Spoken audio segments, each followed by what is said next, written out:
This portion of the CU podcast is brought to you by Hellofresh. Get mouth-watering seasonal recipes and fresh, pre-measured ingredients delivered right to your door with Hellofresh, America's #1 meal kit. Hellofresh makes cooking at home easy, fun, and affordable. No matter what's going on in the world, everyone's got to eat. That's why HelloFresh is here to make eating better and easier. No grocery stores, no stressful meal planning, just everything you need to prepare wholesome, delicious meals, all delivered to your door.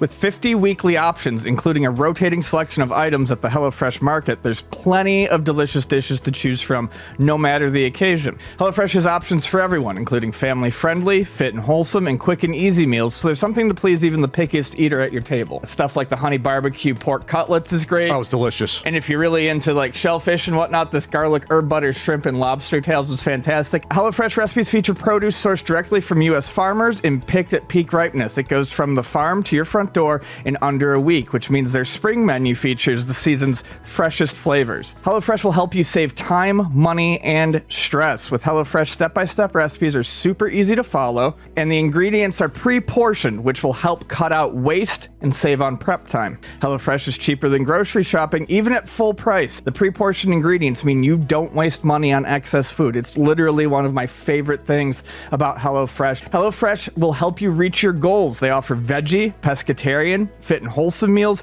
and it makes it quick and easy to stick to your goals. Wholesome recipes make it easy to eat well without sacrificing flavor. Maintain your goals and feel good about your food choices with HelloFresh. And it doesn't get in the way of a busy day. Stay on track with simple recipes and fresh pre-portioned ingredients that cut out meal prep and trips to the grocery store. HelloFresh helps you eat more sustainably. HelloFresh has a streamlined supply chain that reduces greenhouse gas emissions compared to grocery shopping. Plus, in a partnership with Plastic Bank, HelloFresh prevents 10 million bottles from entering the ocean every year. HelloFresh cuts down on food waste by at least 25% compared to grocery shopping. Get some HelloFresh today. Use our link in the description or go to HelloFresh.com and use code POGPAT NES May 16 for up to 16 free meals plus 3 surprise gifts across 6 HelloFresh boxes plus free shipping. HelloFresh, America's favorite meal kit. We got voicemails, Ian. We do got some voicemails. You go to anchor.m/the podcast. You leave us something. 20 seconds is the sweet spot. You don't have to tell us if we're great or whatever. You can tell us if you hate us. I appreciate that. And just say, hey, this is my question. Here we go. Hey, Pat and Ian, this is Michael from Michigan. Pat, I just want to thank you for coming to the Midwest Gaming Classic. It was a lot of fun meeting you. I was the one that was wearing the double jump shirt and hat. And my question is for you, Pat. I just wanted to ask you, what was your favorite thing about the Midwest Gaming Classic? Thanks again for all you do, and I would love to see you next year at the Midwest Gaming Classic again. Besides rooming with Norm, the best thing about the weekend, I really liked my first time at a convention in the Midwest, upper Midwest at least. The people were nice and friendly. That Midwestern sort of hospitality, Midwest vibe. Midwest vibe was very chill and relaxed. And then the German restaurant was amazing. I don't know. I brought it up to Ian before. Yes, the German food was amazing. And it felt like it was just a different culture there. A lot of people were at bars. We went down on Saturday night. The four of us, me, Norm, Kelsey, and Kelsey's friend, went for the German food.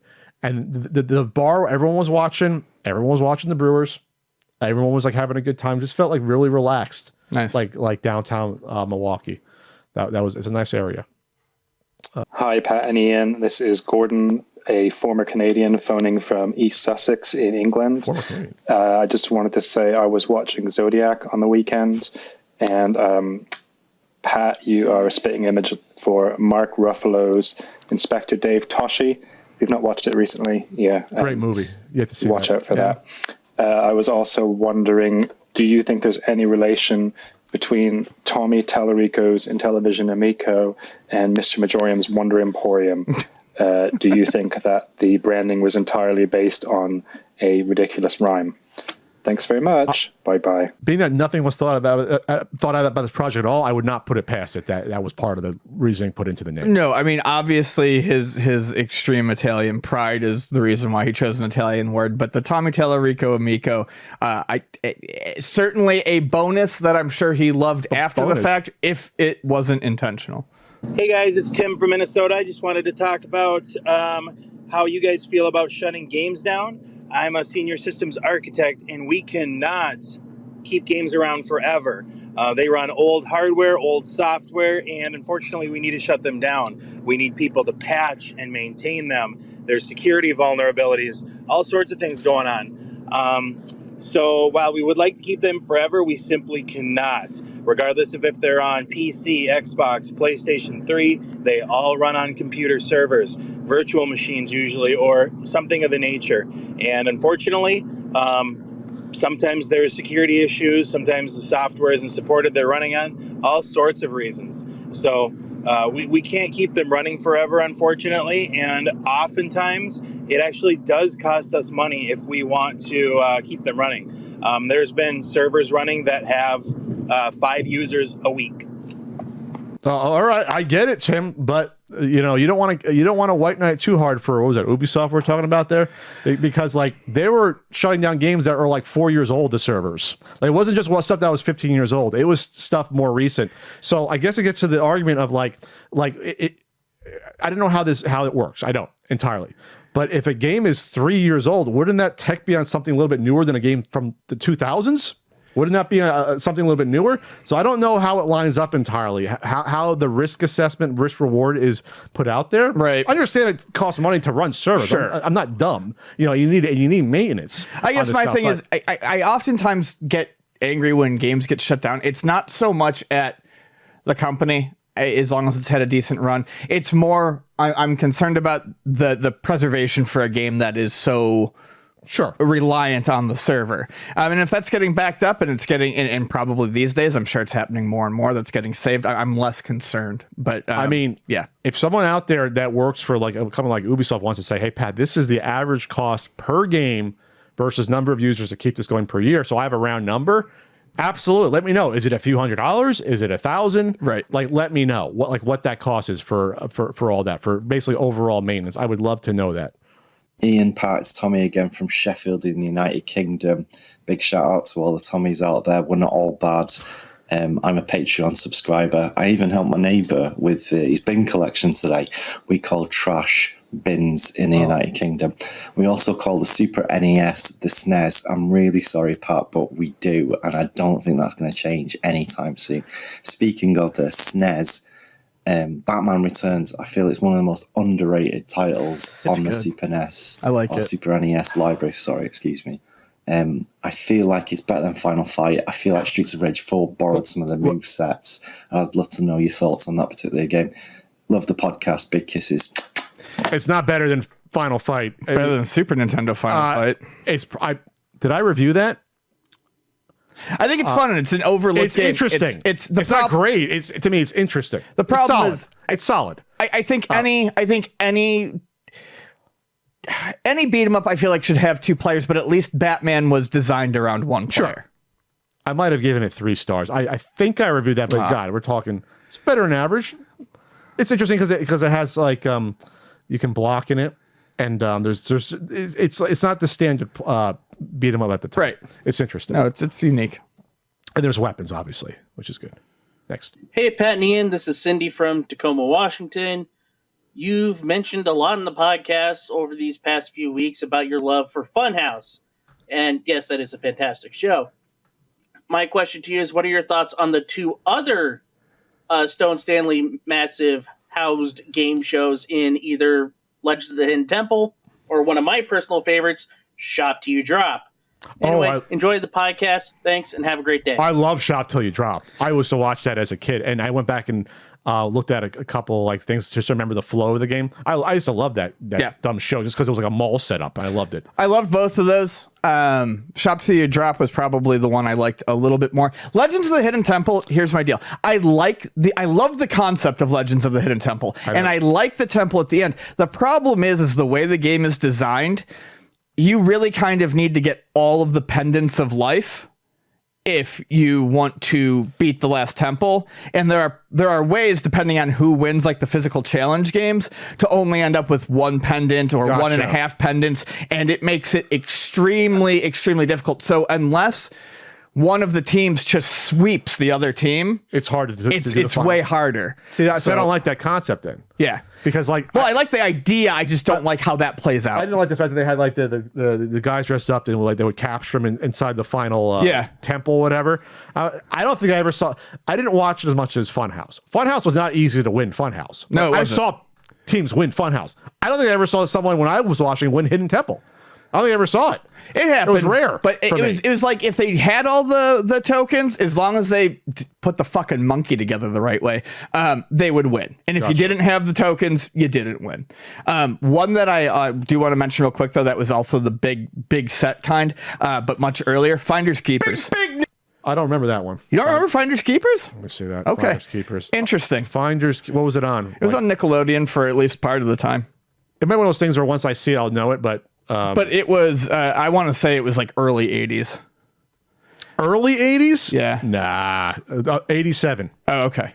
The early 80s, it was just you can't do that on television and turkey TV and out of control. It was on for a year only. Okay. Well, that kind of makes 2 years. sense. It was probably a very expensive game show to host because they set up like they set up multiple rooms that you had to go through and like tear apart to find shit. 2 seasons, 195 episodes total, 130 Nickelodeon, 65 in syndication. God, they really cranked that shit out. Well, that's the type of thing that they probably film like Multiple 4 episodes in a day. Right. Yeah. They do that with Jeopardy, don't they? They do multiple in a day. Yes. They do like a whole week. Yep. Sometimes, like in one day, they just do like a rest in between. I don't think I remember that one, Ian. I used to watch a lot of fucking game shows, man. Everything on Nickelodeon when I was a kid. I'm surprised you don't remember it. No. Maybe it's something I'll look once I look up on YouTube. I might remember it because like something like Shop Till You Drop. I was like, I don't remember anything about it. Then once I saw the episode, I'm like, okay, I remember. If you look up the end, like the big end run at the end of Finders Keepers, you'll probably know it. Okay. Hey, Pat and Ian. This is Andy from Woodbridge, Illinois. I don't know if you've seen, but PCS Collectibles has made high-end statues of Jean-Claude Van Damme and Bolo Yang from Bloodsport. I was just wondering, how much would you pay for a Frank Dukes, Ray Jackson statue of them playing Karate Champ? Wow. A lot. I don't think I ever would buy something like this. I want to buy. Oh, sorry to cut you off there, Andrew. I want to buy that, and I don't ever like something. If someone made like literally a little Karate Gym cabinet and they're playing it, I would spend money on that. Yep. I would buy that. I would, and I already have the Frank Dukes on the way for this thing. He's doing the kick. Yep. So that's pre-ordered for me. So that's how many other ones do they have? I have not seen the Bolo Young. No, it's official. I have not seen the Bolo Young. If there is one, it's probably not out yet, but I will be getting it. So that's official because this one on eBay. Yeah, no, it's of him jump kicking was not official. This little figurine. That's just someone made, I guess. That I don't know. But okay. Yeah, that's a little 3D printed thing. So okay, is this the first official statue of Bloodsport that we know about? Like first official figurine statue? How did I not know about this before? Oh my God. 10.5 inches tall? Nice. So I think he was talking about the sideshow ones. My bad. The sideshow big ones? This Bolo Young is amazing. It's a 1/3 scale statue. What? $975. Sideshow? Yeah. Just type in sideshow Bolo Young. There's no Van Damme? There is. I'm sure there is, but I... no. You can get... Oh my God, Ian, there's one with 2 of them. Oh, wow. There's one with him from how he looks in from how he looks the Enter the Dragon. That is brilliant. Wow, that looks just like him. Yep. $975. It's great though. Good to see some autograph Bloodsport edition, huh? Good to see some Bloodsport merchandise coming here. Besides like the rare albums and such, things like that. All right, we'll do a few more here. Only 50 of them. Oh, they only made 50 of the $1,000 ones. Yep. Okay, I got to read this because this was the message left. You can like do like a title of it. Pat, do you read these messages' names? It's Voxandra, and I put my name in here so you know what to expect. But I think you see my email anyway, which also says Voxandra. Or are these voicemails just like a total potluck, and you have no idea what's about to get blasted into your ear? Makes sense, you. And then it goes, okay, it's their actual message. Hey, Pat. Hey, Ian. It's Voxandra from New Jersey. Did you guys like how I timed that last voicemail submission so I'd end up on voicemail episode 69? Pretty nice, right? Anyway, I got an interesting question this time depending on your answers. You ever just invent a guy in your head that you just don't like just for the sake of making fun of this hypothetical person? For example, I like inventing retro YouTubers that'd be like, yo, this is Vinny Bag of Donuts from youtube.com/Vinny's Fat Sack. Here today to talk about how Mega Man 2 is better than Mega Man 3 because 3 came out after my parents got divorced. That's why Inti Creates had no slide in 9 and 10 because they knew that seeing Mega Man slide just reminds me of that skank-ass bitch sliding into my family's life and breaking up everything and denying me the childhood I deserve. That's why sliding sucks and Mega Man 2 is the best. I feel like that person's real. By the way, I didn't check to see if that's a real channel, so that could get awkward. Also, remember that you said to keep the voicemails under 30 seconds. So this time I made Okay. Geez, sweet Lord. I was gonna say, like Ian said, like almost every single type of person you think of exists on YouTube. Yes, almost every single type of person. It's true. So I have in my head, and I was actually inventing this person earlier when we were talking about NFTs. I don't invent people in my head to make fun of. I don't do that. While we were talking about NFTs, I was imagining a guy who only wears football jerseys, who thinks that it's going to be his big break, and his favorite restaurant is Applebee's. That's so specific, Ian. I know. I'll do like 2 more here. Hey guys, this is Dan from New Jersey. What's your favorite memory from playing a game inebriated? My example would be smoking a joint with one of my buddies, and we played Sound Shapes on the PS3, and it was an amazing time. Thanks. Love the podcast. The day that I realized that LSD made me better at shooters, I was in high school. I was tripping my balls off on like 2 to 3 hits of Spider-Man acid. And Spider-Man acid? Yeah, it had Spider-Man's face on the blotter. Very, very powerful stuff. And I got from stage 1 in R-Type to stage 7 in R-Type, which I believe is the last level on 1 credit. I shit the bed at level 7. I was not able to beat the game, but I have never, ever been able to repeat that in my life. Wow. Have I ever drunkenly played a game like that?